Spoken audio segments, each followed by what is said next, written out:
this is kind of a poignant event for the Antiquarian Society, because Julie's mother, Hendricks-Hollowell, and Mary Jo Bradley were big supporters in the early days of the Antiquarian Society, making contributions into the history of the area. And this, what do you call it, the Logansport subdivision up here, all these famous families, and the Bradleys and the Dunns and the Helms, that were very important parts of this work. And so it's, like I said, we're very, very excited that Julie has decided that she's going to make it a couple of years' work here to and as you probably know, and I'm sure you've all read, by the way, Julie is going to be selling copies of the Culver Citizen and Shannon. I didn't buy it now. Didn't sign them. Pay for remodeling. Lots of friends. But you know, she's a cultural anthropologist and an archaeologist. She can do so much for the digging out of the history of this lake, and she is agreed to do that. I think it's very exciting. The other day, or yesterday, Julie said she took a bike ride through town, and she was amazed at the presence of the Antiquarian Society in this town. She drove down and she saw the historic designation markers on the East Shore and the golf course and so on, and went by the lighthouse, which you didn't know about, and then the town park, and the museum, which had a different sign on it, and so on. And what she was saying, you have a tremendous view, a tremendous presence in this town, and the image of the town, and the way the outsiders view this town, because it's becoming a historic town, and we keep working on it. But it's because of the Antiquarian and the members of the Antiquarian Society that all of this happened, and it's continuing to happen. And we had a very exciting summer this summer, beginning with the Indiana authors of Indiana. Of the Golden Age exhibits. We had Jeff's famous bike rides, which damn near killed me, but other than that, it was great. And I learned to ride a bike from Julie. This is where I met Julie for the first time, was on that 22-mile bike ride. And Bob Kreitzberger's auto show, which was a phenomenal success, our involvement in it. They want to come back every year. I mean, We want them to. Oh, it was a great event. But and Dusty Hendricks, Without a D.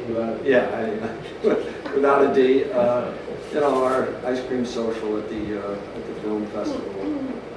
We've gotten a lot of compliments. We had a tennis tournament, Antiquarian Historical Society tennis tournament, sponsored tennis tournament, which the trophy, which is 1965 trophy, is the Tommy Hendricks Memorial Trophy, the singles trophy. And so it's, and I'm sure I'm forgetting a great deal. But it has been a very active summer. And as I said to the Gibsons when we had the Gibsons last year, I felt like I was back in the 90s when, Pete and Hendricks-Hollowell and everybody else was involved. It was a very exciting time. To me, what Julie is bringing is a lot of excitement back to the history of the lake, and she's doing it. Now, we have got this image, and we've got this publicity without ever being mentioned in the Culver Citizen, which I think is a wonderful thing. Talk to the editor. And Jeff, I could mention a lot more people that have contributed, but I don't know if anybody has contributed more than Jeff to our PR and getting our message out and getting it across. It's been tremendous what Jeff has been doing. Now, Julie is going to, after Jeff has his talk, Julie is then going to talk about her plans for the lake. Briefly. Very briefly. Briefly? Very briefly. Just I didn't know professors were brief, but you know, and I hope you ask questions because she has great plans for this cottage and for the legacy here. And it is a tremendous legacy. The Hendricks name is at Lake Maxinkuckee. It is a great name, and the family is a great name. So, with that, Jeff, I'll turn it over to him, and he won't say I'll be brief, like Julie. We don't want them to be brief. We don't want them to be brief. You were done. Okay, we got a couple of more people coming in, and then we'll sit and Just had a thought. by the way, usually when you come to one of these meetings, we give you lemonade as you come in. We didn't give you anything, but as you go out, we got to, and you know, this is a small group, but so we got to drink a lot of wine and eat a lot of cheese. Let's just jump into this. I'm trying to think if there's anything else I wanted to say. Jeff, you don't know when this picture was taken, do you, by any chance? Well, it looks like Tommy Hendricks is about 13, 12, 14 in there. So he was born in 1892, so probably 1893, right? So it's probably about 1917, 1918. 12 there. Yeah, somewhere in there. And that's a fantastic picture. This is one of the ones that's going to be, well, it's in the Citizen this week, isn't it? My weeks are mixed up. This is one that I'd never seen before that came from Julie's collection here.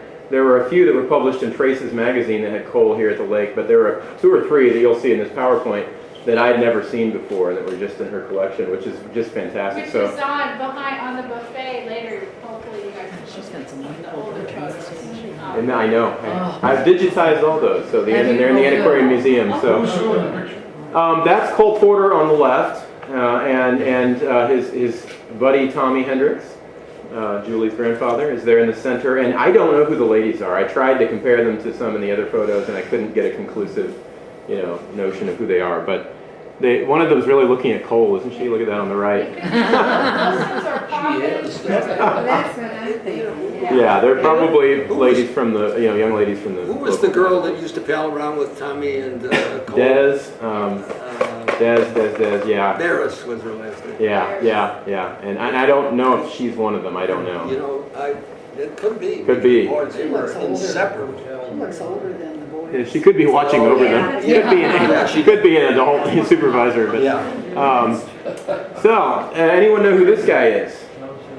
Yes, Thomas A. Hendricks. He is the former vice president under Grover Cleveland, 16th governor of Indiana, 21st vice president, first Democratic governor in the United States after the Civil War. He is the grand uncle of Tommy Hendricks of Lake Maxinkuckee. I just threw him in there. I'm sorry, that's so slanted. There's Peru, the downtown section. It's a few years after this photo was taken. That's young Tommy Hendricks. He was born 1893, spent his early years when he wasn't summering on the lake in Peru with his father John, his mother Mary. A lot of you read this in the Citizen, but hey. And his brother Blythe, his older brother, who was also, he was kind of a well-known bicycle racer also. And that was the days of sort of the height of bicycle racing fever in America, and out of America too. One interesting thing I found reading through the manuscript in some detail, those of you who were around last summer and then with the Auburn Cord Duesenberg tour, we talked about Elwood Haynes. If you read the Bud Hillis story in the Citizen, Elwood Haynes being credited with the first automobile in America. According to Tommy Hendricks, when Elwood Haynes made his historic first drive on July 4th, 1894 in Kokomo, he then he stopped in Peru and picked up Tommy's father, at the Blue Drugstore, which was the drugstore that the Hendricks family owned, and then came back and got Tommy. And as they were driving by, they saw Sammy Cole, who was the owner of the Cole drugstore. They were competitors. The Hendricks were Democrats, the Coles were Republicans. And there's a little 2-year-old Cole Porter on his dad's shoulders, and they wave as they go by in this historic car ride. I just thought that was a fun little, there he is, part of American history. He's like Forrest Gump, you know, he's showing up. Anyway, now Cole himself, who is he's in the second row in this party picture. He's second row. You can see him there with the dark hair and the little tuxedo, bow tie. There's Cole. He was born in 1891. He was just a little bit older. I have June 1891. He was born to a wealthy Baptist family of Sam and Cole Porter. I'm sorry, Sam and Kate Porter. And Kate was actually the daughter of James Cole, who was dubbed the richest man in Indiana. He was very wealthy man. I think Tommy is Smack in the middle. yeah, smack in the middle in the little white cap. Yeah. There he is. To get away, I'm quoting him actually, or paraphrasing Tommy Hendricks. To get away from the deep heat and dust of the town in midsummer, the most fortunate went away to the lakes, to the Shirk cottage down the road, and Edwards, the Coles and the Helms of our family. The lakes meant Lake Maxinkuckee. It was then and is today a beautiful spot. There he is again. Cole and I spent many happy summer days at Maxinkuckee. Hundreds the turtles we netted, thousands the shiners we seined, and all day we spent on or in its waters. And there's Cole at the right, sitting down, and then Tommy at the far left sitting down. And this is actually shot on the lake. Probably, yeah. The best we know, as far as we know, Cole spent many boyhood summers in what is today the Bramfeld Cottage at 1322 East Shore Drive. It was built probably a little bit before 1900 by Milton Shirk. In its day, it was one of the largest houses on the lake. It was designed in the Swiss chalet style. Word on the lake has always been that the members of Cole's family in Peru didn't spend much time at the lake themselves. Milton Shirk, just to get back to, he would stay with the Shirks. Milton Shirk was another prominent Baptist in Peru, so there's a connection. And he was also very wealthy and respected. Yeah, okay. Shirk was the president of the First National Bank in Peru and was reportedly one of the wealthiest men in northern Indiana, according to the Culver Citizen of May 21st, 1903, which reported on his death.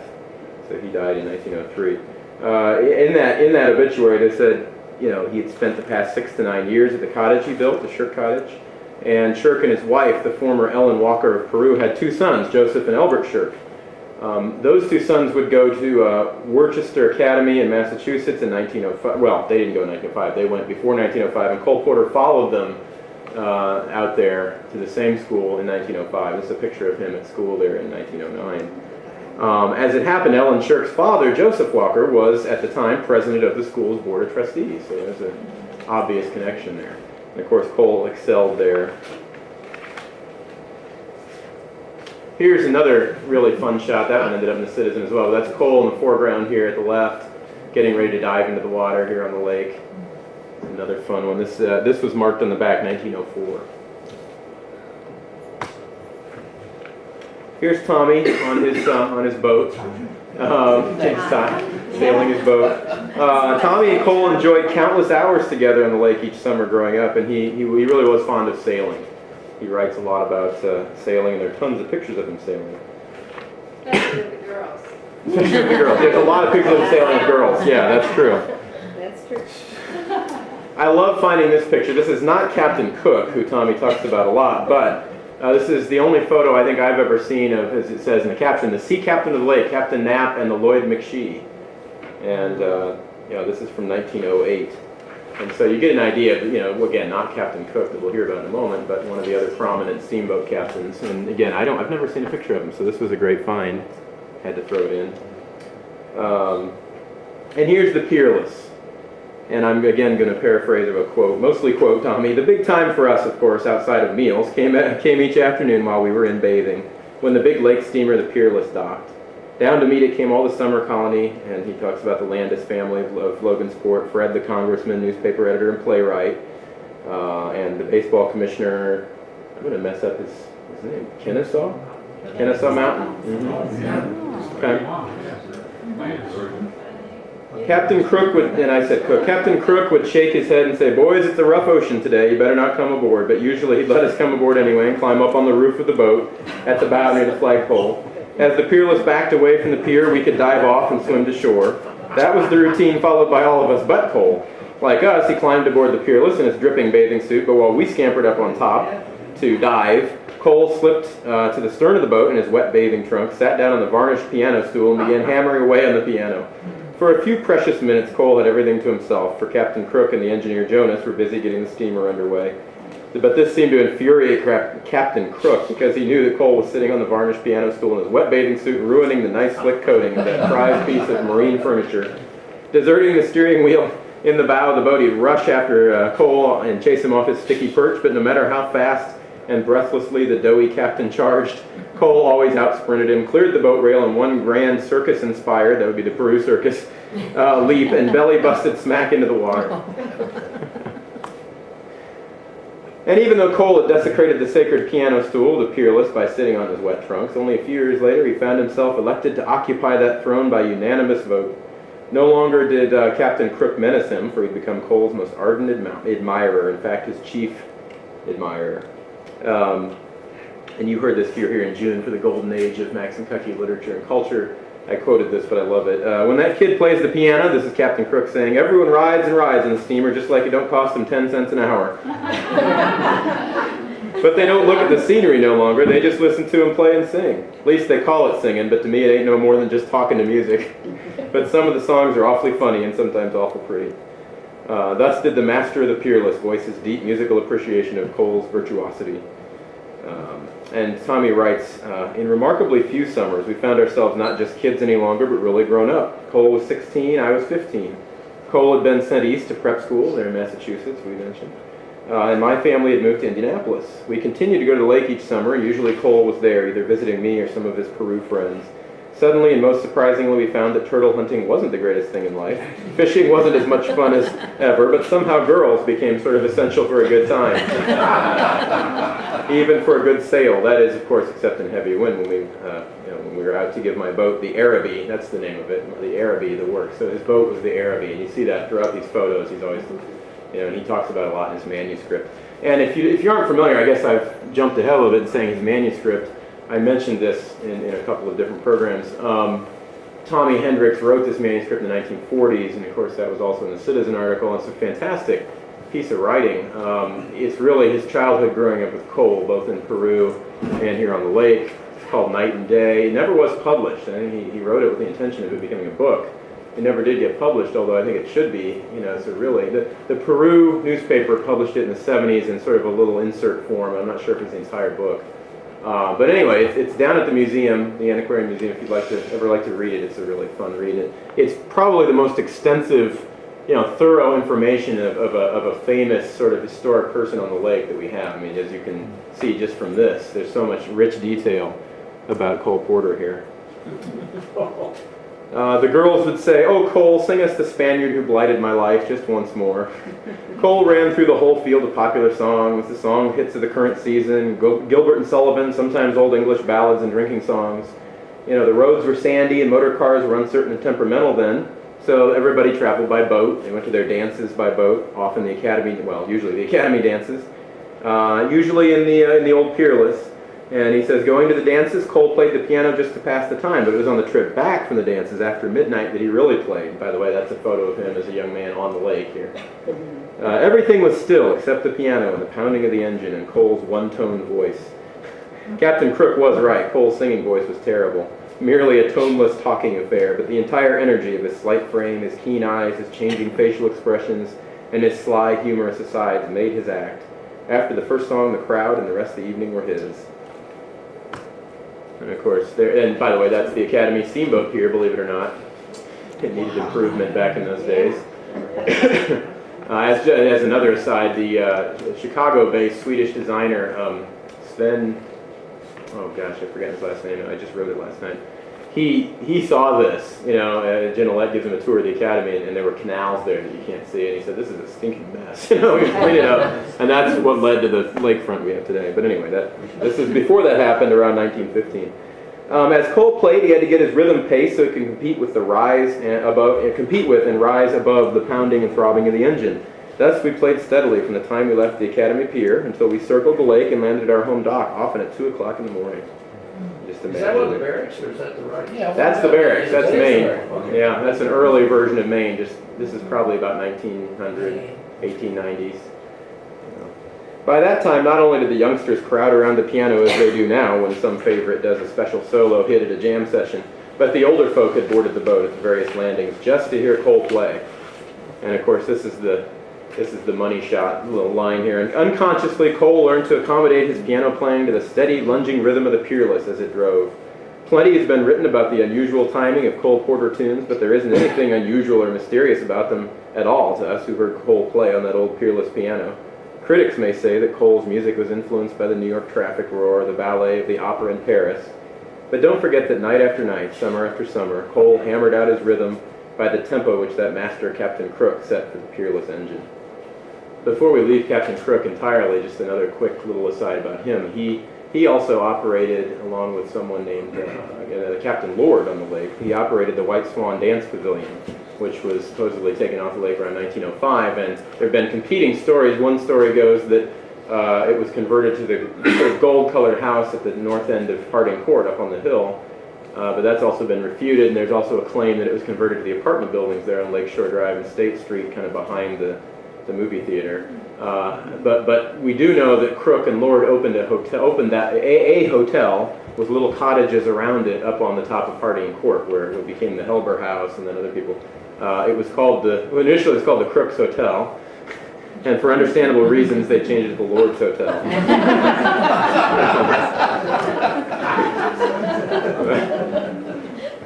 Anyway, that's Captain Crook. By 1917, as Hendricks and Maxinkuckee friends contemplated their inevitable entry into World War I, Cole Porter was already in the French Foreign Legion.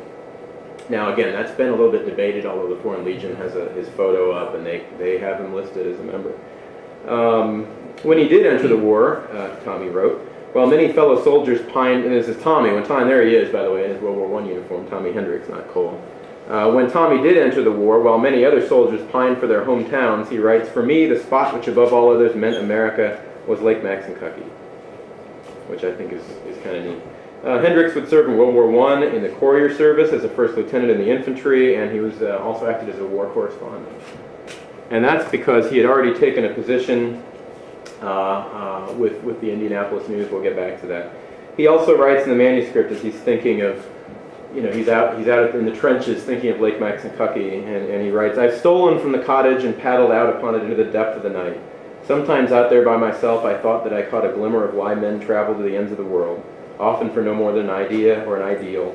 Why Tennyson worked for 20 years to make 2 lines of poetry say just what he wanted them to say, and why even why men and boys and women go to war and face death, for the most part, take it all in their stride. And he's saying he was sort of given that understanding by being out on the lake in the middle of the night.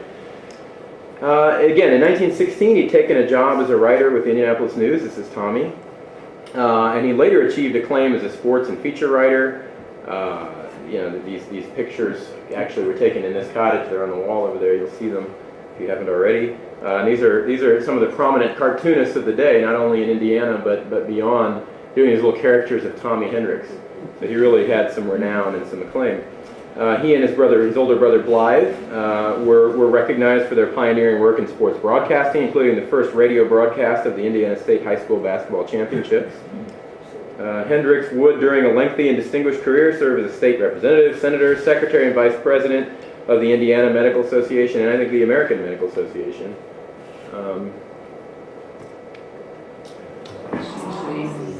He married Margaret, formerly Cothrell, am I pronouncing that right? Had just one child, a daughter named Cynthia Jane, better known as Cece, who would go on to marry Bob Hollowell, whose family owned a cottage at 1540 East Shore. They met as teens here at the lake, and I have to quote Julie here. She had an awful lot of suitors, said Julie. She was a party animal all her life. Anyway, she'd go on about that. Although Bob was rather shy. They got together in her last year at Vassar College, and he was at grad school at Yale. He went to Purdue, majored in forestry, and his own father, this is Bob Hollowell, started the Pearson-Hollowell Lumber Company.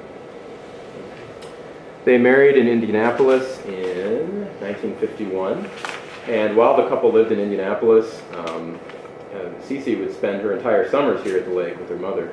And Grandpa Tommy would come every weekend when he could on the Nickel Plate Railroad from Chicago. At the time, he was living in Chicago working for the American Medical Association, unless he had to go to some convention. And Julie and her brother were both born in South Bend rather than Indianapolis because they happened to come along in the summer. So here they were. We picked him up at Tifford, and the first stop was the bake shop.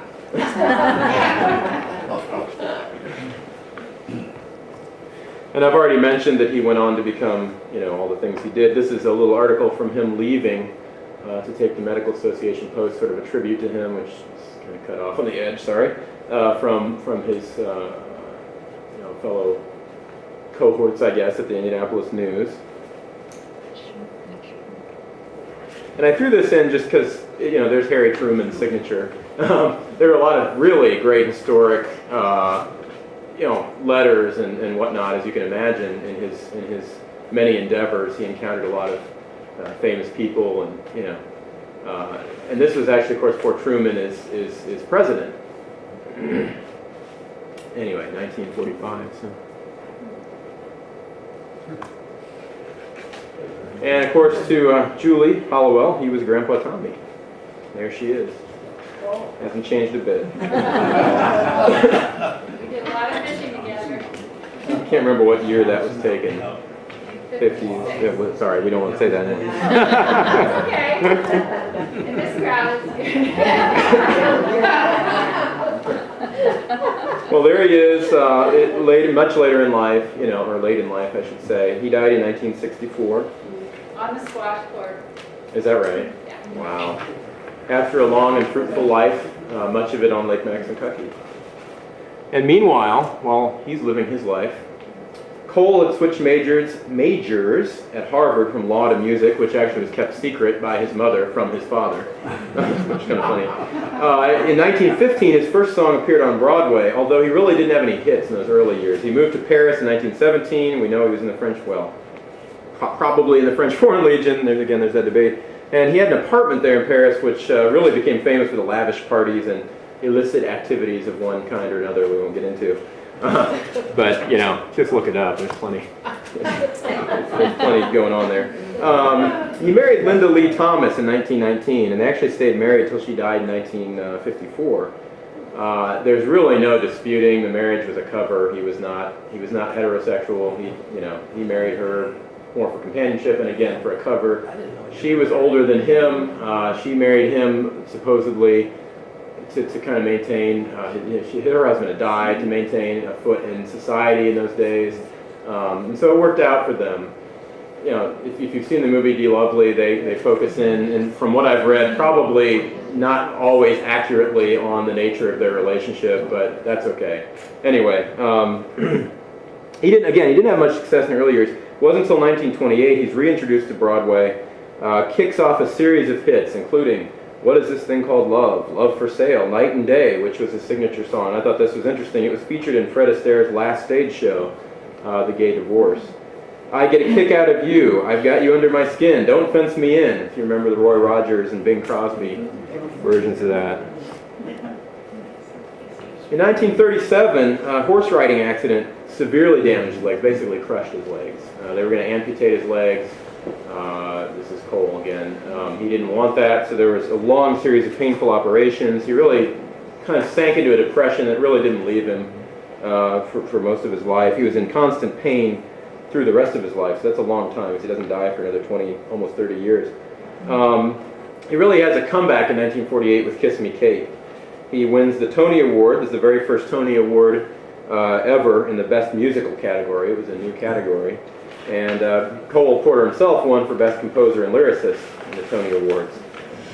It was the only one of his shows to run for more than 1,000 performances on Broadway. He really didn't quit writing until 1958. His wife died in 54. His mother died in that same period. It's just a tough time for him. So he didn't write after 58. He dies of kidney failure in 1964. Interestingly, the same year that Tommy Hendricks dies here on the lake. Of course, tribute albums and shows have continued since Cole Porter died. There was a 1946 movie called Night and Day. Unfortunately, it wasn't a movie adaptation of Tommy Hendricks' manuscript, but there was one called Night and Day starring Cary Grant, very sanitized version of his life. I haven't seen it, but even he, one of the articles I read researching this, he when he signed off on the script, he said, "No, not a word of it's true," with a smile. The 2004 movie *De Lovely* about his life was much more realistic, and it really did revive interest in his life and music. There were a lot of tribute albums and things that came about with that. The Cole Porter Festival has been held for years in Peru, second weekend of June every year. And actually, I think this is interesting, his piano is currently in the lobby of the Waldorf Astoria Hotel in New York City. It's still there. Still there. It's still All right. Which is neat. Doesn't appear that Tommy and Cole got back together much, if ever, when once they grew up and he moved away.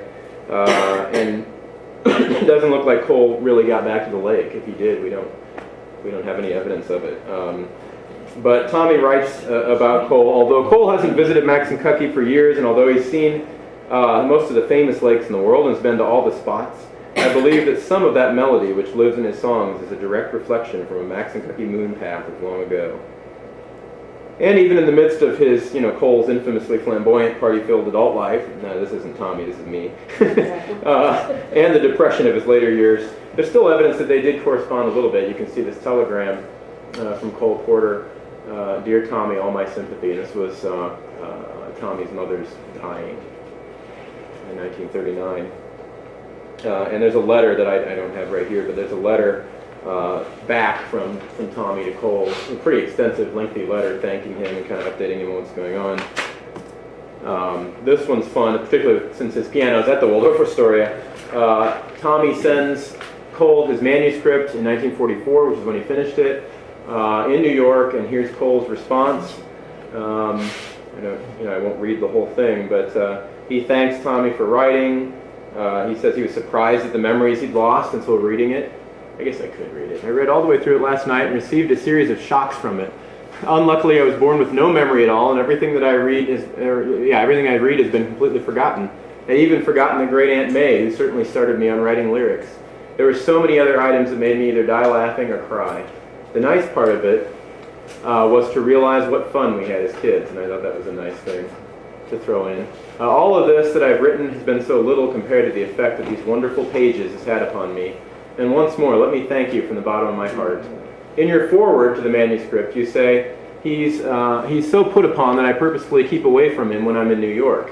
And Cole says, please don't let this happen again, as I can imagine nothing nicer than spending an evening with you. Goodbye, dear Tommy, I am very touched. Your ancient buddy, Cole.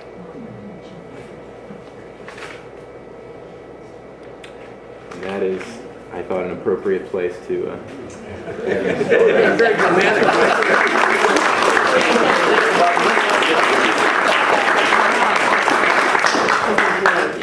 Are there any questions that... Did Cole live in the Waldorf? Do we know? I'm not an expert on Cole Porter. I think he did for a while, yeah. I think he did. Yeah. If he didn't, he was there every night. Yeah, I He must have mean, lived close. and clearly Tommy sent him the manuscript there, so I think he spent a lot of time. I mean, he also lived in California. I think he died in California. So he lived there for a while. And of course, he lived in Paris for years.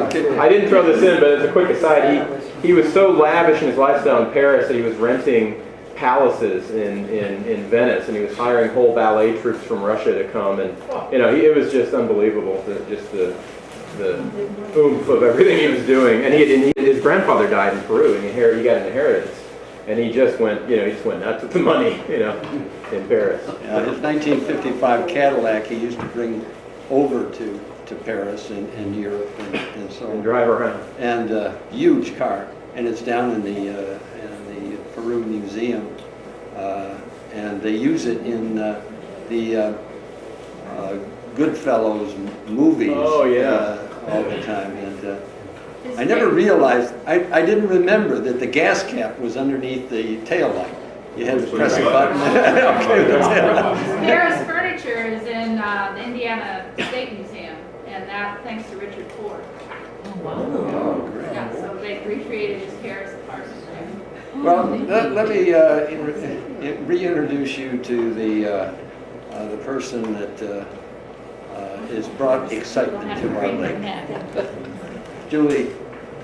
I just wanted to welcome everybody. I'm getting major points from both my mom and my grandfather today. I really feel their presence, especially when I'm up here, and it's a really special. And being an anthropologist, as you know, you read in these exposés, very personal interview that Jeff did on the porch with me. But I'm really glad to share this with everyone. I really attribute a lot of my interests in being an anthropologist to my grandfather and the way he told me stories on the lake. So this, I've been doing just this year for the first time some research into what happened in this area. I've always heard stories. We found these photo albums tucked under the stairway my mother did a few years ago. They were in this house before my great-grandmother bought this house in 1921.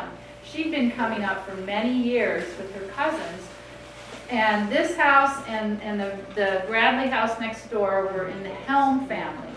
I haven't even pieced together exactly the relationship. Luckily, Charles Helm Bennett, who grew up as a little child with my mom, and there's a picture of them fishing together, you'll see out there, is still around, and I'm waiting to interview him next time I spend some time in Indianapolis with these old photos. We found a book from 1904 and a book from 1908.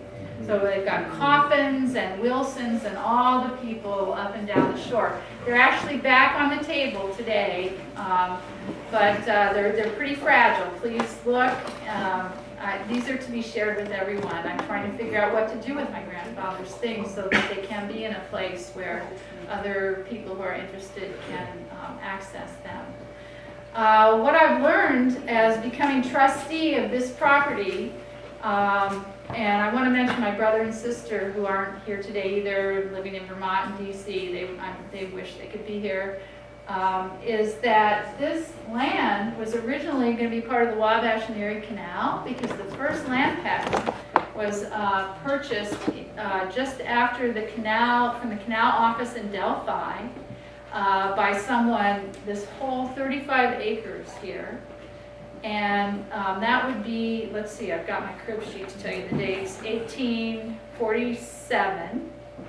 And then 1853, just 5 or 6 years later, William F. Lewis bought the entire strip from the Wabash and Erie Canal office at Logansport.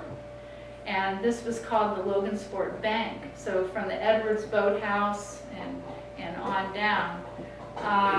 So this, in the what do you call them, plat books, this was 35.7 acres all the way from 1847 until 1880, as far as I can tell. I need to fill in the gaps after that. Probably in the state library we'll have other plat books. Because if the Helms owned it, I don't have a record of that yet. My great-grandmother, Mary Hendricks, bought it about 10 years after her husband died. Grandpa Tommy was already about 26, 27 at the time, but he'd been coming up here all his life with his cousins. She bought it for $6,000. And that's quite a lot, actually, for 1921. The property, I figure, 10 years later would have gone for half that. And in fact, places up here did, $3,000 after the Depression. Things went down that much. So I'm very, very interested in local history. I just spent 2 years at DePauw, did a course on what we call deep history of the DePauw, Greencastle area. And this is the first time I've really started to delve into this here. So it's exciting for me, and it's exciting for some of you all knew my grandfather. You've been up here a long time yourself. Those are all precious treasures to me, like gems on a necklace that I wear that's invisible. I want to say a little bit about the house. I always say it's schizophrenic because we've got the old part starting here, which used to have an oil furnace, and let's see, we didn't have heat. It was just a summer house until this part was built by Rodney Todd, a young architect, Dean Edgel's stepson, who was working out of Plymouth in what I call the Summer of Love, 1967. This part was built. I was 15 years old. And before that, we had just a hand pump out and back, lake water running everywhere in the house, and brushed our teeth and got all of our water, drinking water, at the hand pump, right out here. I had a sandbox. We've got this part, and you step in here, and from what I can tell, the main room was built in the 1880s. The library added on maybe in the teens, maybe, I want to figure this out. Pieces come together, and they start, that's the wonder of archival and historical work. They start to fit together. My brother and sister and I are going to be trying to hang on to this as long as we can. We're dedicated to restoration. What you'll see when you look out the front window, and it's maybe calmed down enough to go out on the porch. We just took the screens off about a week and a half ago so the painters could power wash and get ready for painting the old porch. It needs a lot of work. I've gotten very good at restoring rot in wood. I have a lot of methods for that. Any tips from you all, I would love. The other thing, I'm actually going to a workshop that Historic Landmarks is putting on about how to restore your historic wood windows. We still have the windows in this part that were with the pulleys and go up and down. Most of those ropes have broken, so, but if you look, there's still the hand-blown glass. You can see the wavy glass, and my brother and sister and I, we say, no, we have to keep that. So I'm really excited about this workshop on how to make your historic windows as good as new windows you would buy today. I'll let you know. But please look around. The stairway here is new, but the upstairs is from the original house. I think the porch was a veranda, but the screens and the railing were put on at least by the time my mom was born, maybe with a little child coming into the family, I'm not sure. A lot of these photos back here, I'm looking at with a magnifying glass, I know they were taken right out here, and that's really exciting. And the idea of piecing together everybody up here, Nancy Dunn, the Bradleys, who, Jane Coffin Bradley, Kit Walker apparently has kept a lot of the history things for their family. So just getting through these people and piecing this together, it's really exciting because of the sense of place.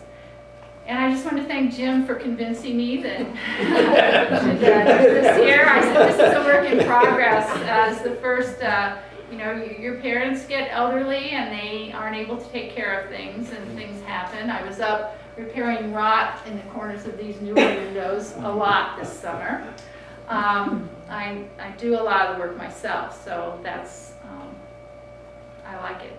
And I wanted to thank Jeff for the articles and for doing so much to develop a sense of community in Culver and being such a good historian. And I want to thank Elizabeth's Garden for the flowers, as well as a secret person. And I just wanted to welcome you here, and also check out the fireplace. I just had the Amish people come and bring this wood stove that will heat the entire part of this house right now. Only this part has heat and air conditioning. But the wood stove should work for the entire old part. And we wanted to keep the fireplace because people have written their names on it for about 60 or maybe even more years, and including my daughters and their friends. So if you need a nail to scratch it in, but I think you've been waiting long enough for your wine and cheese, and please feel free to snoop around and grab me and ask questions. Julie, So nice to see so many of you. where do you live now?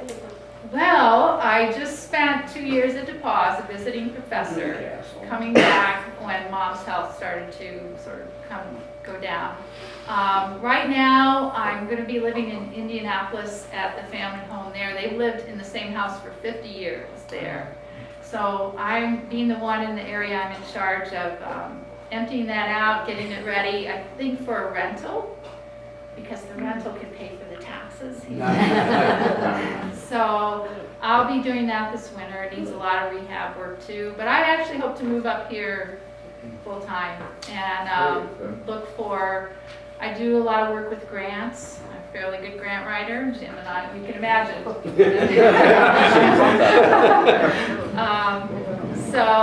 This is really where my heart is, and same with my brother and sister. When we think of our youth and growing up, we think about the lake. So I feel like I'm doing what I'm supposed to do.